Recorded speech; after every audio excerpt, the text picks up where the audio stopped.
My name is Lily, and I've had hidradenitis suppurativa, HS, for years. I finally found some relief since taking Cosentyx. Relief means I can show up more.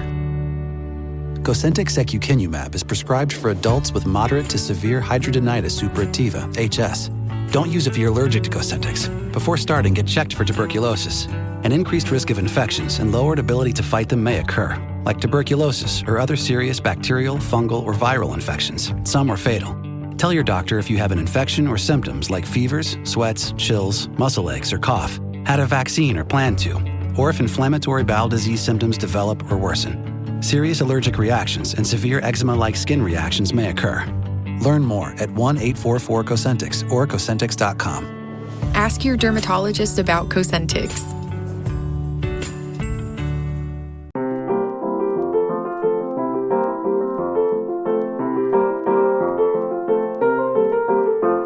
I love Sondheim, and what's not to love? But I'd never seen Follies. I knew quite a few of the songs from Follies because they're quite well known, such as Broadway Baby's quite well known, and I'm Still Here and Losing My Mind. And the actual this production is genuinely incredible. I mean, brilliant production. Imelda Staunton and Janie Dee, and it's sold out. The run is completely sold out. So normally I would prefer to see it in the theatre, but that I don't have that opportunity. But fortunately, they do this National Theatre live thing. Have any of you been to? Have you been to one of those? No, but I've spoken to the guys that make it, and it's really interesting. That's such a producer thing to say. They completely, because when they put the cameras in, they take seats out. Yeah, and then they completely reblock the whole performance for the cameras. I must say, I spent a lot of the thing watching it thinking, this must have taken... Because I went along thinking, wait, is it going to be all right? Is it going to be like a couple of cameras pointing? Right. Yeah. It was just an absolute masterclass in not just live broadcast, but in how you film dance in such a way that the camera doesn't stay too still. It moves in sympathy with the choreography and the dancing. And it must have taken, in the classic Stanley Donen and Gene Kelly kind of playbook, and I was watching it thinking, my goodness, this must have taken weeks, if not months, of preparation just to block this out and work out what the best angle was. It was really fantastic. It made me want to go and see. I've been sort of sceptical about those live broadcasts, and I hadn't been to one before. It sort of made me a convert overnight. I just would. I think it's such a brilliant opportunity to go and see these productions. It's such a great idea. I mean, it's a really smart idea. But I've similarly had just suspicions that it would just be... Oh, it's so good. Yeah. But you can never get a ticket for, like, the Hiddleston Hamlet. Yeah, it's the only way of seeing it, really. Yeah, and you know, having said that, Matt, you will have been pleased to learn that there was a gentleman sitting in front of me who happened to be wearing a football shirt. I'm sure that was just a coincidence.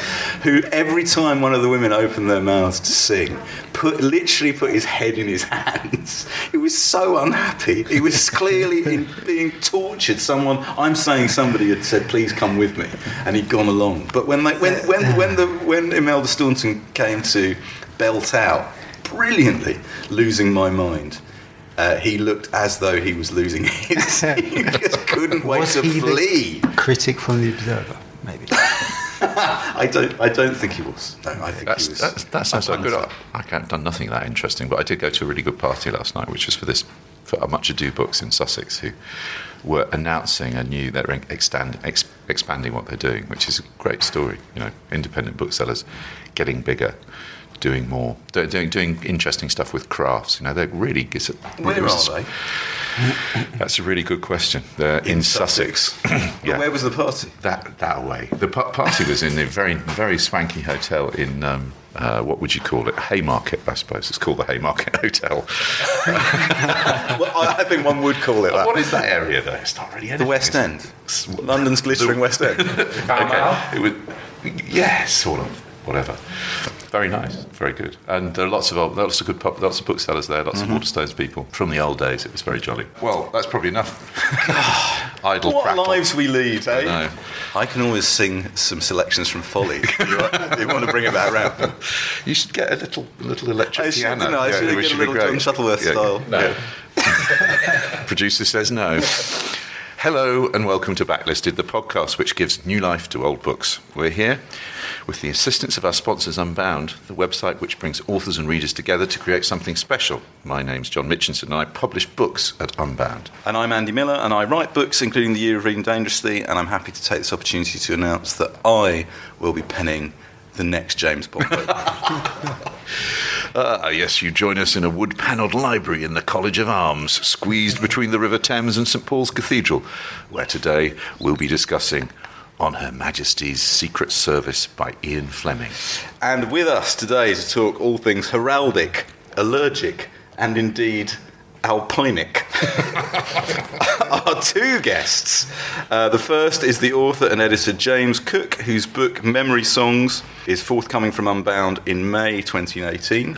Hello, James. And the other is the author and editor Jude Cook. His novel Byron Easy was published by William Heinemann in 2013, and he contributes to The Guardian, the Literary Review, The Spectator, amongst others. Hello, Jude. Hi. Now, eagle-eared listeners We'll notice the similarity. that's Jude profile. and James share a surname, and in true Bond style are sinister twins. There was some debate about the nature of your twindom earlier. Yes, well, I think we're fraternal rather than identical, short of a DNA test. Yeah, we But don't it hasn't know. been proved. That's the thing. So, Yeah. it's, So it's a simple blood test. It's still in play. It's interesting. But one of you carries a white cat. What's that? Which wasn't in Fleming. actually. No, not in Fleming at all. So little was, as we'll find out. Now, we should say at this point that although we're going to talk a little bit about the Bond films, because you probably have to, I think, when you talk about the books, that we are going to concentrate on Fleming as a writer and on his career as a novelist.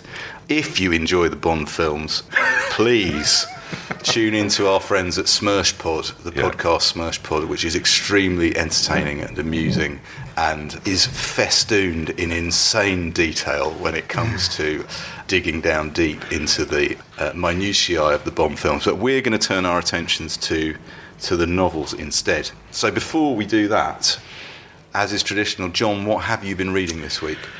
Well, I've been reading something that I self-consciously tried to think of something that was as far away from the world of James Bond as I could, and I think I came up with a doozy, it's called Hidden Nature by Alys Fowler. Alys Fowler, known to some of you as the gardening writer for The Guardian. But this book is a memoir, very much in the kind of what I would call the modern style. Quite a lot about her own emotional life, quite a lot about nature. In a way, sort of in that kind of H's for Hawk mould, or the Amy Littrop, the Outrun mould. Mm-hmm. And it's very, very good. It's a very... It tells a story, basically, of the end of her marriage. She's married to a man who suffers from cystic fibrosis, so she spends quite a lot of time taking him in and out of hospital. And she's really come to a point where I think it's not conceived that the end of the marriage is the issue, but she needs to do something with her life. She feels driven to do something, and the thing that she chooses to do is to explore the canals of Birmingham, where she lives, which you probably know the old canard about there are more canals in Birmingham than there is in Venice, which I think is true. There are about 100 miles of navigable canals. So it is a nature book. But it's a nature book which has an edge. I mean, it's, you know, the canals in Birmingham are not, many of them are not in any way scenic. But I kind of was drawn to this. I think she's a very good writer, and this is a beautifully written book. But I also spend every day I come into work, I wander down the canal here in Islington, and I really just want to keep going. I mean, not that I don't want to come into work, but I just sort of, I just find that whole idea of these hidden sort of waterways. Yeah. We've got an amazing pike that stalks. In the summer, you look out of the window and you see the pike, and there are herons and kingfishers. And indeed, all of this kind of wildlife she writes about in the book. But at the same time, what's actually happening is she's changing And she comes out during the course of the book, discovers that she's gay, falls in love. It's a sort of life transformation book. It is very intense, but it is, it's one of those things you can either get away with it or you can't, and I think she does it extremely well. It's incidentally also brilliant about plants, as you would expect. Brilliant little sort of bits about Butler and the history of Butler, or the use of coltsfoot as a medicine. Sort of grow all these amazing watching brambles. Blackberries. Blackberry plants can change sex, which and almost every mosses and fungi and lichen and old boots and all the bits of crap in the canals that you would expect. She writes brilliantly about all of that, and it kind of has a happy ending. And she keeps it going. She keeps the whole thing afloat, really, through being grounded in this sort of this task that she set herself. I'll read you a tiny little bit just to get the flavour of it. That gives you a good idea of her. But in as I say, in the kind of modern sort of way of things, I think this is probably as good a book as I've read of this kind. Maybe because it's not written by a man. Am I allowed to say that? I think there's a sort of difference, a different kind of sensitivity. She's really, really good on making those, what could be crass comparisons between the natural world and her inner state, but actually she does it really well. As we negotiated our route to the water, she's here with a couple of friends that she's met, in her exploration of the canals. I heard their version of Birmingham. I mean, it's incidentally, if you're liking, I know with your love of all things suburban, as a sort of portrait of a place that's... They just raised their eyebrows when you said that, but there was no irony there at all. If you're interested in a celebration of the kind of the ordinary in the English and the unremarked upon, there's no city that takes more of a kicking than Birmingham. And she really does restore, there's a lot of the social history in it, and the history of the canals is great in the book. I heard their version of Birmingham. Here was the street where they'd lost a car, there a night in jail. Around this corner there was a minor dispute about how long one had worked there before she dumped the other. These roads were full of dancing. The best maps are not published, are not accurate or even sensible, but are the maps we make ourselves about our cities, towns, villages and landscapes, our kith and kin. They are made up of private details that allow us to navigate our past as well as our current terrain. We all make these maps, filled with personal detail. Here's the corner I realised I was in love. There I was happy. Here I lost my bike. Over there I caught the scent of an ex-lover, then had to sit down and cry. The sight of that long vista always saves my soul. A private tapestry of my turf. My maps are mostly made up of plants. I don't navigate by street names. Here is my favourite city oak. Outside the dole office, an almond always gives nuts to those prepared to hunt. That is where my favourite urban dandelion once poked its head out. I can forage in that corner for garlic or damsons or the seed of opium poppies. Anyway, she goes on, but it's just kind of it's that right. It's sort of lovely. So that's called Hidden Nature. Yeah, by Alys Fowler. A Voyage of Discovery is the subtitle. Now, you mentioned H is for Hawk. I have to say, before I talk about the book that I was going to talk about, that I am fresh off reading The Goshawk by T.H. White. One of the great books of all time. That book is insane. Nuts. Yeah. I'm not sure what I thought it was going to be. I don't think I've ever read a book that's so intense from page one. You haven't read H is for Hawk yet, have you? No. Well, that's pretty intense. But also, the fact is that it's such a crazy book. It's got 3 sections, hasn't it? The Goshawk. And the second and third sections are sort of, they're not surplus to requirement, but he's sort of burnt himself out by the end of the first section. It's written at such a pitch of lunacy. Has anybody read it other than John? I haven't. No. Read H is for Hawk. Yeah, right, which is great. Well, I want so to... that H is for Hawk is a kind of a meditation on her, as much as anything, her relationship with that book, as well as her own walk. But the other thing, if you haven't read, is brilliant biography of T.H. White by Sylvia Townsend Warner. Yes, well, which is, we were talking about this week. And, which is remarkable in its... because he was quite an odd man. That's, my friend, the portfolio of vices carried around by T.H. White. In an Eric Gill kind of way. way. My goodness, yes. I think Robert Macfarlane brings in T.H. White quite a few times in his He books. does, yeah. And the people who follow me, I won't repeat the story now, but people who follow me on Twitter, Rick Gakowski, the former rare book dealer, has a brilliant story in Lost, Stolen or Shredded, his wonderful book Lost, Stolen or Shredded, about a book personally bound for T.H. White coming into his possession. Look at my timeline on Twitter. Spanking. Anyway. Not a spanking. Anyway, Which is fine because he was a schoolmaster, so that's not a problem there's at all. no problem with any of it. No. Anyway.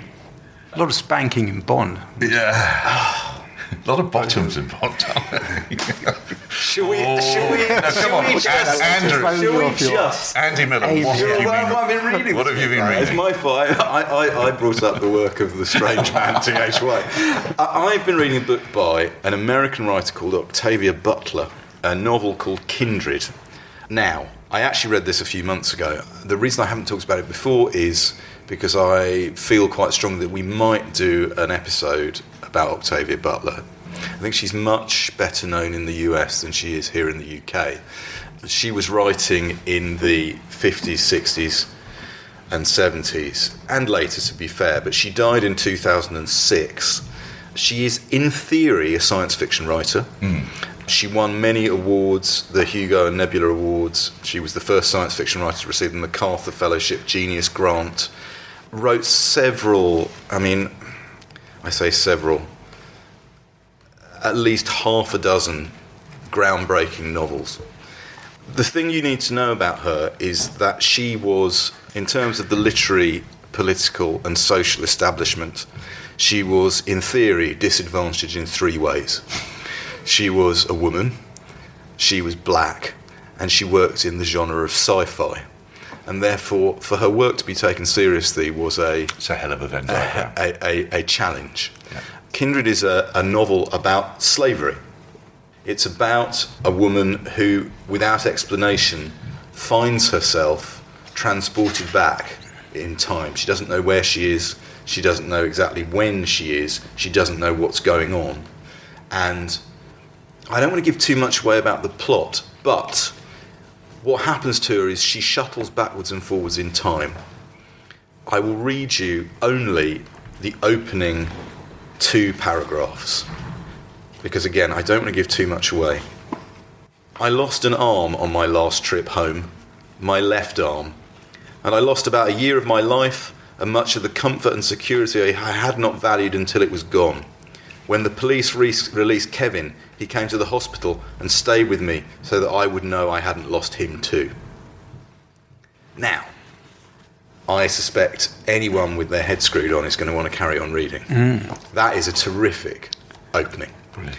And one of the things that I found so interesting about this novel is if you were to plot a line, a sort of literary fiction to genre line, at one end, you might find, at the literary end, you might find Beloved by Toni Morrison, which is a magnificent novel. That was written about 10 years after Kindred. Kindred was published in 76 or 77. Beloved was published in 87. And then at the other end of that line, you would find Kindred, a genre novel, in theory a genre novel. And in the middle, you would find The Underground Railroad by Colson Whitehead, which has a kind of light dusting of science fiction in terms of how the way the underground, the mythical underground railroad is made physical. Turns it into a real thing, yeah. But I realised as I was reading Kindred that it was sort of, I'm making that comparison, but in a sense one ought not to make that comparison, because I felt that although I love Beloved, that there was a kind of energy in Octavia Butler's book and a sort of fearlessness and a recklessness which makes it both a less careful read than Toni Morrison, but at the same time crackling with energy and with anger. And the brilliance of it, however, is not in saying in a kind of thrilling way slavery is bad. Right, that's a given. What is fascinating in Kindred is the way that the main character is forced into compromises as a slave with privileges for reasons that I don't want to give away, that cast light on her life in the present day, in a novel that was published in the year of the American bicentennial as well. Seems not a mistake. Seems very deliberate. And it made me think, as we address these questions all the time, don't we? This is a brilliant example of a backlisted book, which is sort of, I hate this phrase. This phrase has been ruined in recent years, but it's hiding in plain sight. It's in print. God bless you headline, it's in print. You could walk into a decent-sized bookshop and find this. It's full of ideas and anger and energy and style and all those things. I think I read it in 48 hours as well. It's 300 pages. It is not as finessed as those other two novels I've mentioned, but it is every bit as readable and has strengths that those books don't have. Have you, John, have you ever read anything by her? No. I mean, I had the vague idea of her because it's an odd thing, black female sci-fi, but never read any. If anyone listening to this feels they want to petition me to come on and do an episode about Octavia Butler, I'd love us to do an episode about Octavia Butler. Oh, it sounds fascinating. I'll definitely read it. I think it precedes The Colour Purple as well, doesn't it? I mean, yes, it does, which is another. Is treated in that book, but I think we were talking about how maybe the magical realist or sort of sci-fi approach frees up the writer to approach the most difficult of subjects, next to the Holocaust, perhaps. One of the things I liked about this book is I don't know the extent to which the author followed the rules of creative writing when she wrote it. I slightly got the sense that occasionally the plot was getting away from her, but so good is she at evoking moments of crisis, both physical and moral, that you were never more than 20 to 30 pages away from something that made you stop and put the book down and think, whoa, to imagine yourself into that situation, into that, to accept the fantasy as a reality and then proceed there as a kind of moral document. Yeah. It's really, really good book. Now it's commercials. Now, we carry on all day, but we don't have all the time in the world. So let us turn to the reason we are gathered here around this table. Do we have spoiler problems with Bond? We're not going to. No, we are. If you have never read, if for some reason you have never read On Her Majesty's Secret Service nor seen the film, switch off now. It's fine. We can't talk about this book without spoilers, can we? Well, we can't talk about it without talking about the end, I don't think. Yeah. So, On Her Majesty's Secret Service by Ian Fleming. Gentlemen, where were you when you first encountered this book or Ian Fleming? We're talking about canals. Yes, canals earlier. I was actually on a narrowboat. On one of those barge holidays that you had in the 70s that were advertised by Host Seasons. With Here Comes the Sun. And I was on the top bunk, and it was in the days where your parents, they sort of leave you and go to the pub, which was joyous to us. So I read, I think, half of the book, in the time it took for them to go to the pub in closing time. Yeah, it's not a long read, is it? I mean, it's puffed out to 300 pages, but it's grips. But I think I was 10 or 11 at the time, and it just absolutely gripped. It was sort of kicks for boys. I think I'd read 2 or 3 by that point. Yeah. But and I think it was the bits that I didn't understand that grabbed me. It was the sophistication of it. Fleming opens up the world. He talks about gambling. He talks about women. Still don't understand gambling. Nor women. Definitely not. And so it's inextricably linked anyway with Host Seasons and Norfolk Broads for me. James, how about you? So yes, I was on the Orient Express. I was in my bedroom and I was 10. Significantly, it was the first time I'd had my own bedroom. We shared a bedroom, so I wasn't reading it in the bunk beds, the bottom bunk. Sure. Read into that what you will. I was a dominant twin. Well, you could say that. Not anymore.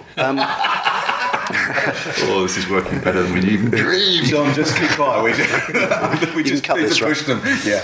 And it was this. I'd seen the film. The film had been on TV for the first time, so I'd seen the film and then I read the book, and they're so similar. But all the stuff, the Fleming is the great explainer. As a boy, imagining what his life's going to be, and he's clearly nothing like James Bond. But you were both huge Bond enthusiasts. You had a Bond phase, right? We had a massive Bond phase, yeah. It was a very narrow window, actually, when you think about it. It was only 2 years between the age of 10 and 12. Right. And we collected the stuff, the sort of Bond stuff, memorabilia was quite cheap then, so you could get it at the back of Film Review and the vintage magazine shop, which was on... Oh, yeah, on Brewer Street. Not anymore. Not anymore. Sadly gone. Which is opposite where FOP is now. Yeah. But this was an amazing shop that had these toppling shelves full of all the magazines. So we bought this stuff for pennies there. And our sort of obsession with it got slightly more and more deranged and out of control. And we ended up keeping our dinner money for a year. We starved for our obsession. It meant walking around the playing field with a bag of Monster Munch and half a wagon wheel. And then our mum found out. She came back from work and she found a whole packet of custard creams had been demolished. And that's when she put two and two together that we weren't eating. And she saw the Bond posts on the wall. And the Bond, that was a bit of a made this connection. Many of which are worth thousands now. It all ended up in. We sold them to buy electric guitars. Yeah. What year are we talking about? And what film is the current film?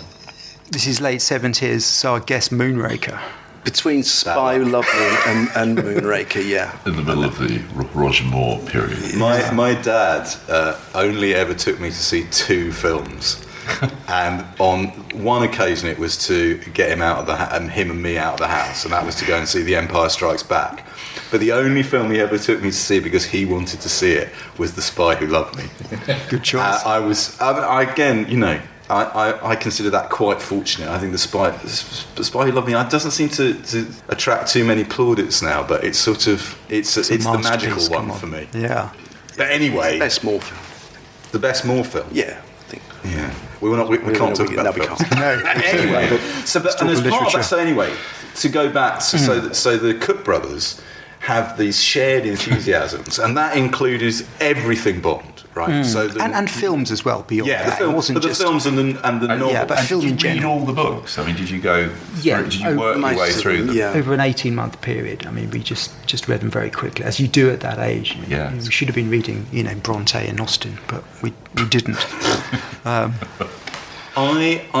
hadn't read before we knew we were going to record this Backlisted. I hadn't read a James Bond book. I'd only ever read one. I cannot actually remember which it was. I think it was Diamonds Are Forever. Yeah. Right. I was at school, so I hadn't read one for a very, very long time, and I worked up to On Her Majesty's Secret Service. So I read in the last few weeks Moonraker, Goldfinger, The Spy Who Loved Me, and then On Her Majesty's Secret Service, and you've given me one of the most enjoyable / unusual Backlisted experiences, because I started reading Moonraker and thought, well, this is no good. This guy can't write. What's going on? I couldn't put it down. I don't understand how he does it. It's one of the things we're going to talk about. I do not understand how he does it. There's all these things that are wrong. The prose isn't bad, but there's all these sorts of focus on the wrong stuff and the 6 chapters of Bridge. And yet it's totally gripping. Yeah. I hadn't read any either. So I did Casino Royale and On Her Majesty's Secret Service, because I had bought a couple of others, but I didn't. But I really enjoyed both of them. I'm still completely baffled. I have no idea not even the faintest notion of how to play Baccarat.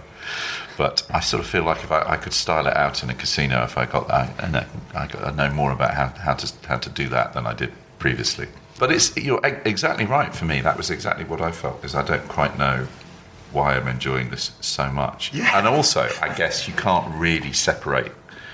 can't quite separate your enjoyment of the books from your Well, I mean, the thing that kept striking me is how different the books were from the films. I mean, the film of Casino Royale, I haven't seen the remake, but the one... It's just one of the most ludicrous films I think I've ever seen. The one in the quote-unquote remake. The first Daniel Craig film is relatively respectful to and I saw the Woody Allen. Oh yeah, nonsense. Yeah, spoof. Yeah. That's a whole other discussion. Well, let's leave that. Yeah, we will. We never know. So, I know, Jude, you went back and you reread, didn't you, quite a few of these books? I read all of them. For this, yeah, I was grateful of the excuse. I read the 10, as they say, major novels. Missed out Spy Love Me, Man with the Golden Gun, just to sort of test them against that 11-year-old who was just absolutely blown away. And I agree with you about the prose. It starts off poor. He's learning on the job, as it were. But it still stands up. And as a craftsman, in terms of plot and as a portraitist in terms of the villains and the Bond women, he's an extremely proficient writer of prose. And this is coming after, sounds pretentious, but a lot of reading in between. So they do stand up. But then by the time you get to On Her Majesty's Secret Service, which is I think the 12th book or something, something happens to the prose. It starts to fall apart slightly. The story's still amazing, but it becomes slightly imprecise. And something we all commented on was that it's infested with exclamation marks. Val McDermott, in her introduction... In the 50s, but there's so many. Brings this up. So it's extraordinary. It's almost like Bond was this sort of signature dish of Fleming's, and he went mad with the seasoning. He's suddenly putting all this stuff in... Yeah, it's very good. To undermine the prose. We can bring in the drinking because the drinking had got sort of Fleming desperate at this point. Yeah, Fleming, and he crept into Bond. Yeah, he has 43 drinks in the course of the book, which I think is a record. Is it 46? Yes. Do you want to know do you want to know all the statistics of the 317 drinks in the? What were there? 12 novels? I think 13. Actually. 13, if you can. Of the 317 drinks consumed in total, his preferred tipple was whiskey by a long margin. He drinks 101 in all, among them 58 bourbons and 38 scotches. He's pretty fond of champagne, 30 glasses, and in one book, You Only Live Twice, which is mostly set in Japan, he tries sake. He likes it. He has 35 of them.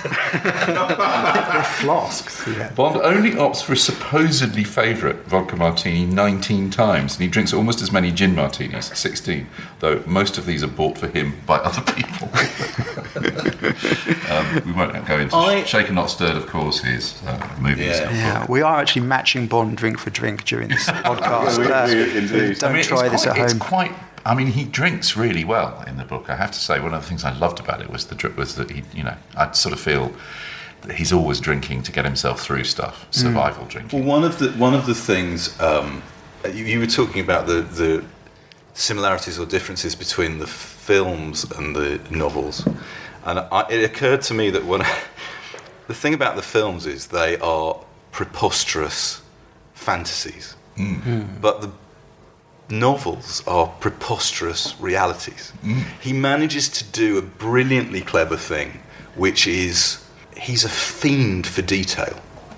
In fact, we've got a clip of Fleming talking about why he did that, but what he tends to do is he itemizes. He's a fetishist for drink, food, weaponry, cars, gadgets. I think there was a bit of product placement, wasn't there? Yes, by the time of Goldfinger. Yeah. It's fascinating. Let's hear the clip. I can say it's 90% from personal experience, really, and I wouldn't say the espionage detail is, because although I worked in naval intelligence during the war and got mixed up in a lot of shenanigans, of course, if I started sticking too close to the true espionage work of today, I should be in trouble with the Official Secrets Act in England, even supposing I had access to information. As for the backgrounds, I try and I can't really write about anywhere that I haven't seen myself. Being basically a reporter by trade, I have got a good, strong visual sense for background and interesting detail and so on, which I try to bring into my books just in order to make them seem more valid and truthful. And of course, if you're off on some tremendous plot with heaven knows what, James Bond in a hassle with some terrible villain, if he can use a Ronson lighter, let's say, or drive a Bentley motor car, or stay in the Ritz Hotel, this all brings the reader back to earth. Back to earth, yeah. That quacking voice of it. James, you've got a bit, haven't you, of Bond eating a meal? Well, I've got Bond's bad meal that he has, which is extraordinary. Good food as well in the book. Well, yeah, but not in this restaurant that he goes to first. So he chooses this mock Breton auberge on the south bank of the Loire, perhaps Bond's favourite river in the world.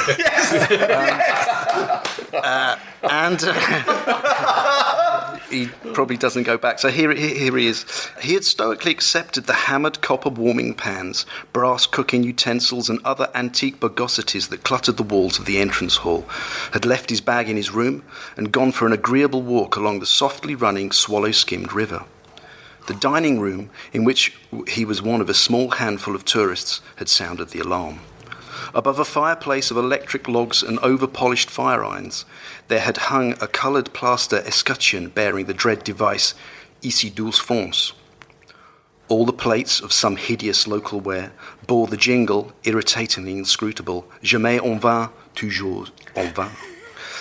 And the surly waiter, stale with fin de saison, had served him with the fly of the walk pâté maison, sent back for a new slice, and a poulard à la crème that was the only genuine antique in the place. Bond had moodily washed down this sleazy provender with a bottle of instant pouilly frisée and was finally insulted the next morning by a bill for the meal in excess of £5. But again, Just you the know, condescension. even eating the bad meal, that's what's so interesting. You know, we were laughing at that while you were reading it, but I'm laughing in an appreciative way. I love the specificity of it and of the way he puts these things together. Also, I like the fact that he is sort of not massively heroic in the books. He's quite often quite knackered in this book. And He falls asleep Yeah, after the avalanche. You know, that sort of Teflon quality that you associate with Bond isn't sort of there in the character in the same way. He does always win. He does always seem to win big at cards. But he's also, like the author Ian Fleming, Bond is fatigued by the time this book happens. You know, Fleming is near the end of his life. That was going to be my question, is why this book, of all the ones that you could have chosen, particularly this book? Well, I think it's because Bond gets married. So his emotions get involved in a way that they don't in previous books. And there's a nice sense of circularity in that it begins in this fictional town of Royal-les-Yeux near Dieppe, which is where Casino Royale is set. Mm-hmm. So if you're going to reread Bond, perhaps go to On Her Majesty's Secret Service, because it's accomplished in a way that the early books aren't, and then work back to the other books. So it's an incredible achievement, really. After he writes a book every year, he goes to Jamaica in January and February and does each book in 8 weeks, and he's still going by the time of this book. And it's I just want to draw people's attention to that he would write them. They tended to be published in the spring every year. He's not an author with a long writing career. It's a 10-year sprint, which effectively kills him, along with all the smoking and drinking. But he does. Like the first one is published in 53, and then he dies when 64, and he writes this. So On Her Majesty's Secret Service is written in something like 10 weeks, just as the previous books had been written in something like 8 to 10 weeks. Every winter, he would turn out a new Bond book. I want to read. I have it's not a first edition, but it's an early edition. It's the original edition it's a good-looking one of On Her Majesty's Secret Service, which was once the property of Red Hill Technical College Library. I'm happy to report, a Red Hill, town of my birth. And this is the blurb. Perhaps the greatest blurb of all time. Well, also, I'd like to make the point before I read the blurb that Fleming was a successful writer in his lifetime. In his lifetime, he sold 30 million books. Wow. And in the 2 years after his death, he sold twice that amount. He didn't live quite long enough to see himself become the global phenomenon that the films turned him into. Although he was already phenomenally successful. Anyway, so this book is published in 1963. It's the 12th, did you say? No, 10th. Yeah, but For Your Eyes Only is a volume of short stories. Yeah. So I know, it's the 10th. It's the 10th. This is the blurb. So this is already... Fleming-like attention to detail. It's already hotly anticipated, this title. Here is the blurb that the publishers could barely be bothered to write for what they knew would be a best-selling book. I'll tell you the initial print run as well, John. You can take a guess after we do this. On Her Majesty's Secret Service. It was one of those Septembers when it seemed that the summer would never end. But it did end. And winter came in a lethal welter of mystery, bloodshed, and multiple death amidst the snow. This, the 11th chapter in the biography of James Bond, is one of the longest. It is also the most enthralling. Really the most? Really the most. Now that's a blurb. That's a blurb. Can you guess what the initial print run in the UK was for On Her Majesty's Secret Service? 20,000 copies. No, higher. 50,000 copies. Nearly 45,000 copies, plus a limited edition. 70 in its first year, I think. Did it? Yeah, they reprinted it. And plus a limited there's no new ideas under the sun. Plus a limited signed edition of about 250 copies. Also, who was it? Was it you, James, who was telling me about the? You were questioning whether this was a good idea because of the visual element, but the let's call them iconic pan paperback editions. Yeah. We have a copy of On Her Majesty's Secret Service here, which shows basically the words James Bond in heavy black type, the title, the author, and then a wedding ring and blood on the snow. They're just great. They're great covers. So this guy, Raymond Hawkey, his name was. I'll just read his little quote here because he says, "My use of James Bond in bold above the title apparently so transformed the sale of the Pan edition and all subsequent editions that the chairman kindly sent me my design fee twice, something that has never happened before or since." So he got paid twice, and this is his first one, Thunderball. It has the Pan logo in the top right-hand corner, and Ian Fleming wrote to Raymond Hawkey and said, "Thank you very much for the pulls of the really brilliant cover you have designed. I think it is quite splendid, and I don't think the filthy little Pan sign spoils it too much." So he was published. He was published by Jonathan Cape when Jonathan Cape was still running Jonathan Cape, and he was edited by William Plumer. Was he? Yeah. So William Plumer, the great literary editor, worked on all the great literary Cape novelists. In the back of I have to say, I'm not a massive fan of the vintage rejacketings. No. Not of Casino Royale, but it's a letter to Jonathan Cape saying.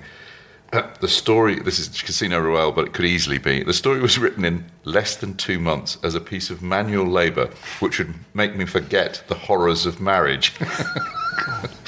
And then it would never have seen the light of day if William Plumer had not extracted it from me by force.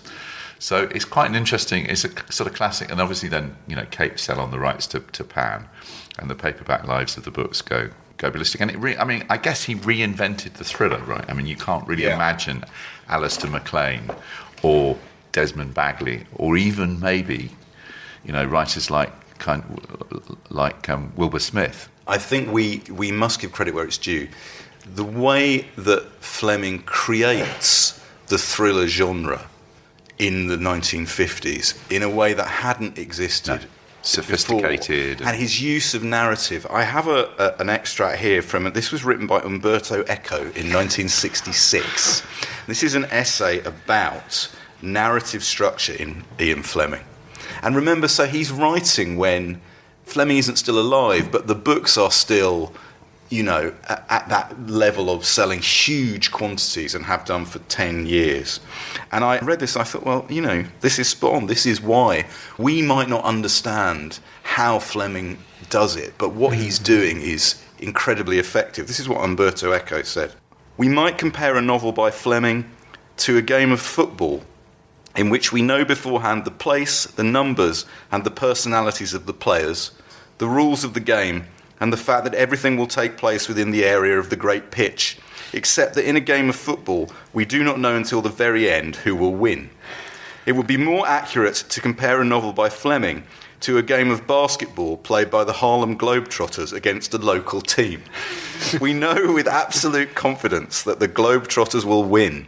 The pleasure lies in watching the trained virtuosity with which they defer the final moment, with what ingenious deviations they reconfirm the foregone conclusion, with what trickeries they make rings round their opponents. The novels of Fleming exploit in exemplary measure that element of foregone play, which is typical of the escape machine geared for the entertainment of the masses. Perfect in their mechanism, such machines represent the narrative structure that works upon a material which does not aspire to express any ideology. We will come on to this. It is true that such structures inevitably entail ideological positions, but these do not derive so much from the structured contents as from the way of structuring them. Fleming is, in other words, cynically building an effective narrative apparatus. That's the worst piece of literary criticism I've heard for many years. I mean, he's basically saying we know the end, how the end's going to, pan out. The Bond's going to survive. But I think in many of the books, you're not quite sure whether Bond is going to survive. And Fleming is trying to kill off his creation, I think. I mean, Bond, for instance, in Casino Royale, the first book, Bond he's thinking about resignation in that book. Yeah. And he actually does write his resignation letter on a Majesty of Service. So, I mean, there's something that's ushered in the 50s with thrillers. So we've got the hard-boiled stuff of Chandler and Hammett and everything. But Fleming gives his hero a sex life. He gives his villains a sex life. So he brings in all this. He ramps up everything. He turns up the volume on the consumerism and everything, and sort of provides these sort of kicks, really, these innocent kicks. And from the ideological point of view, James, you recommended me Simon Winder's book, The Man Who Saved Britain. Could you just, in a nutshell, tell us what that book is about? It's probably the most detailed attempt to place Bond in his time, in his historical context. So he's very good on empire and colonialism, and he's not a historian. He publishes history, and he has a sort of disclaimer at the start. I'm not a historian, but he's very good on the context. He's also very funny. His idea is that Bond is the natural extension of colonialism because colonial wish fulfillment. Yeah. As the empire collapses, who steps out of the wreckage but this fictional representation of British power? Who makes us all feel better about rationing and austerity. There's a great bit where he's talking about avocados and all these kind of exotic fruits. An avocado pear. Yeah, and the fact that everybody's on rationing, it is fascinating. But the exotic locations, there's somewhere, I think in Winder, apart from the thing that he says at one point, which I love, is is Bond just Biggles with a cock? Which I must say, I found this book, Simon Winder's The Man Who Saved Britain. I found it both sort of mildly infuriating at points, but I also laughed out loud several times. I just must read this paragraph. I mean, I don't know how relevant it is, but it just made me guffaw with laughter, so I'll try and read it straight. There is a disastrous moment in Jean-Jacques Rousseau's Confessions. Now, already that's funny, right? That is already funny. There is a disastrous moment in Jean-Jacques Rousseau's Confessions when, having spent many pages convincing his readers that he is a heart-on-sleeve, impetuous, head-in-the-clouds kind of guy, he almost in passing admits to having had 5 children, all of whom, over the mother's protests, he placed in an orphanage and none of whom he ever saw again. He announces this in a way that implies he has built up enough trust to have his excuses heard out. But it is all quite hopeless. The guests drift away with fixed smiles. The book drops from the duped reader's hand. I feel in a similar position when I confess that in all honesty, and unlike the books, I do not and have never found the Bond films even remotely erotic. Bracing myself to be denounced... Sorry. Bracing myself to be denounced as some spermless milk toast. I will not only stick by my inner conscience, but more aggressively suggest that you would have to be very odd indeed to find them even faintly alluring. I totally agree with that. Yeah. Now, the books, what about the sex in the books? There's some sort of... There are some unsavoury aspects to Fleming. I think we were talking about this earlier, how, the sexism, the xenophobia at certain points. Having read the books again from the start, the character of Bond in the films has been distorted, through this sort of prism of the 60s, the so-called permissive society, etc. Bond, becomes more reactionary as the books go on. But he's not, to tackle racism, for instance, overtly racist, apart from about Oddjob in Goldfinger. Yeah. And he... Mr. Big in Live and Let Die. No, he's indefensible, really, most of it. The sexism, I had all these revisionist theories about how, the film Bond is completely reprehensible and Fleming's Bond is very gallant and gentlemanly, but he isn't. Unfortunately, it's of its time, as we say, which is not to excuse it. I must say, I found those elements only, how can I put this, distressingly problematic in The Spy Who Loved Me, which is Fleming's attempt to write from a first person, surely one of the least successful attempts to write a first person female point of view. It's awful. I mean, it's an awful book. But I can say that in the knowledge that Fleming himself disowned it within months of publication. I was surprised by how psychologically, sort of generous Fleming was. I mean, I think the caricature of Bond is that he's heartless, but there's a lovely little bit where he slept with Ruby, one of the girls in Blofeld's ludicrous plan to destroy Britain by introducing botulism and chemical warfare using the hypnosis of young women. Well, you put it like that, I grant you, it sounds absurd. But anyway, this could be a whole heap worse. Her hair smelt of new-mown summer grass. That's a bit crap. Her mouth of Pepsodent and her body of Memmon's baby powder, which is a little bit creepy. A small night wind rose up outside and moaned round the building, giving an extra sweetness, an extra warmth, even a certain friendship to what was no more than an act of physical passion. There was real pleasure in what they did to each other. And in the end, when it was over and they lay quietly in each other's arms, Bond knew, and knew that the girl knew, that they had done nothing wrong, done no harm to each other. Kind of quite sweet. Yeah. And we're saying this, and yet there are these... Tracy in the book is a bit... I mean, it's weird. She's obviously not in a good way when he has sex with her the first time, possibly not the most sensitive thing to do, but she does ask him for kind of male wish fulfillment, crazy mad girl. But then their relationship does develop, and is developing kind of really in an interesting way. Bond, the sensitive side, he marries her. So I want to cue up another clip now. We've expressed the sort of reservations that we have about Fleming, but we've also said that as thrillers, they still work. So we have a clip here. Long-time listeners may recall that when we did an episode about Raymond Chandler last year, we had an extract from a superb and very pissed interview between Raymond Chandler and Ian Fleming. It seemed too good an opportunity not to revisit that same interview. So here's a different clip from later in the interview when clearly further drinks have been taken. This is Fleming and Chandler discussing what makes a good thriller. I wonder what the basic ingredients of a good thriller really are. Of course, you've got to have pace. It should start with the first page and carry you right through. And I think you've got to have violence. I think you've got to have a certain amount of sex. You've got to have basic plot. People have got to want to know what's going to happen by the end of it. Yes, I agree.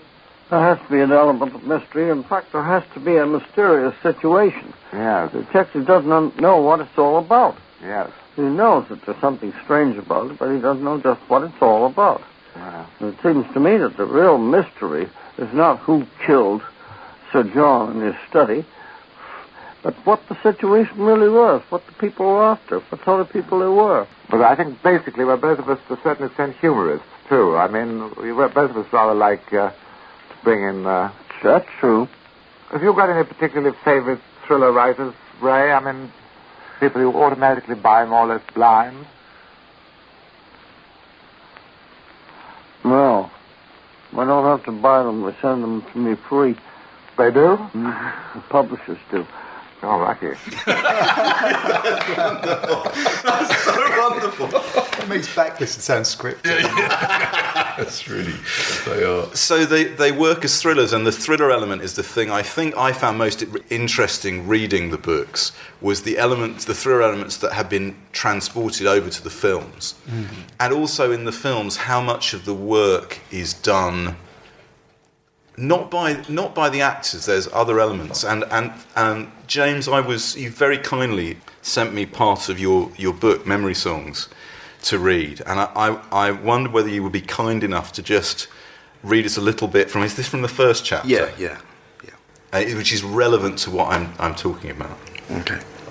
One day in the new year, our English teacher, Mr. Wood, a sprightly Levicite with a Jacobean beard, asked the class who or what makes the most important contribution to a film. There was a show of hands. To our surprise, our answers were rejected one by one. According to him, it wasn't the director, the star, or the location, nor was it the costumes or the special effects. We were stumped. My hand was in the air more than most, possibly just to show off my extensive but pointless film knowledge, much of it gleaned from Michael Rodd's screen test. It wasn't the second unit director or even the third unit location scout. We were becoming desperate. What could it be? In the end, no one got the answer. The music. The term Barry-esque is now shorthand for a number of distinct musical styles. Sweeping, mournful strings, raucous, sexy brass, and icy, Cold War minimalism played on obscure Russian-sounding instruments, often all in the same piece. Everyone knows this music. Bond skiing down a mountain, Bond kissing a woman, Bond walking decisively through an airport, and there it is, behind his back. Simon Winder, in his book The Man Who Saved Britain, suggests that John Barry's music may have been the reason for the Bond film's success. This is a contentious, even fanciful notion, but one which is perhaps valid. Terence Young, director of Dr. No from Russia with Love and Thunderball, was once asked what he thought were the principal ingredients of the first 007 films. He answered, Connery, Connery, Connery. Agreed, but with one caveat. Replace that last Connery with Barry. Reading the books made me realise how... One of the things that's so fantastic about the films, that works so well about the films, is that Barry really sells the spirit of the books, is what I want to say, in a way that I'm not sure Sean Connery does. Connery isn't like the Bond of the books. Funnily enough, Lazenby is more like the Bond of the books because he's more of a blank. He looks the part. Yeah, and I think Barry provides, in a strange way, Bond's interior. I mean, his emotions, music is inherently emotional, and which we don't really get from the script in the Bond films. It's just surface and what happens. And something you said, John, about how what we get in the books is Bond's... the word interiority has been banned from Backlisted, I understand, so I won't use that word. Along with all the other words. But you get what he thinks, his attitude to his job, to killing, to women, to his boss, M. You get all of this in the books, which the films can't quite provide, but the music seems to square that circle somehow and give us this entire sort of emotional world. Yeah. Just another quote from Winder has just come to mind. He said that Barry was the sort of smirking, sports car driving ladies' man that Fleming would have absolutely loathed. Which is, again, rather unfair. But Fleming, we haven't really done... I don't think there was quite the need to do the biographical thing about Fleming, but Fleming was very much part of the establishment, turned to writing in his mid-40s, having worked for the Secret Service, has this 10-year run, as we say, turning out a book a year, basically smoking and drinking himself to death while he's doing it, right? Turbulent marriage to Anne Rothermere. Yeah. And I think you do feel that the books are sort of... They definitely feel, to me, like 50s books, rather than 60s books. I mean, I think that's one of the weird things, is that the films have sort of moved them into the 60s, and even case of the first one I ever saw, rather like Simon Winder, was Live and Let Die, which is it's somewhat problematic seen from this distance. It's a ludicrous movie. Yeah. Whichever, with a great powerboat chase sequence and Paul McCartney. Indeed. Yeah. But still, I found the books they're darker and a little bleaker. So I have to say, this book is what's he doing at the end? Do you think, Fleming? Why is he doing that? Is it just a sort of feels like a real act of violence? I mean, I think we can say that it ends with an assassination. He said at the time that he did it because he had to return, which is disingenuous. What? He said he did it. He killed Bond's bride. He kills Tracy because he has to reset everything for the next book. And yet, one of the things that you will have realised by reading them, but one of the things that you will have realised by reading them is that they can be read sequentially, and they do tell a developing story about Bond's state of mind. And I suppose, again, we should distance author and character, but also Fleming's state of mind. There is that fatigue is really setting in by the time we get to On Her Majesty's Secret Service. It shadows his life. But I think with Tracy, when she's killed at the end of On Her Majesty's Secret Service, there's an element of autobiography in there, is that Fleming's long-time girlfriend I think it was... Kitzbühel. Yeah, Austria. Muriel, I think. Muriel Wright. Muriel Wright. Yeah, was killed in an air raid in the Second World War. And this, quite obviously has this echo, this resonance in the death of Tracy, how life just comes in through the window. And he identified the body, and it haunted him. Yeah, and so he can't allow that Bond. I mean, it's one of the things I thought was kind of well done and touching was Bond considering, married life. I have a quote for that. But he was surprised to find that all this nest building gave him a curious pleasure, a feeling that he had last come to rest and that life would now be fuller, have more meaning, for having someone to share it with. Togetherness, what a curiously valid cliche it was. Yeah, it's So my question before we wrap up then, we've been through the stuff that we like about Fleming and with the stuff that is dated about Fleming and the stuff that works, some of the stuff that doesn't work. Does it stand up? Can you read Fleming now and enjoy it for what it is? Can you read like you can read Sherlock Holmes and enjoy it for what it is? Yes, you can. I mean, as a prose stylist, he's these peerless powers of description.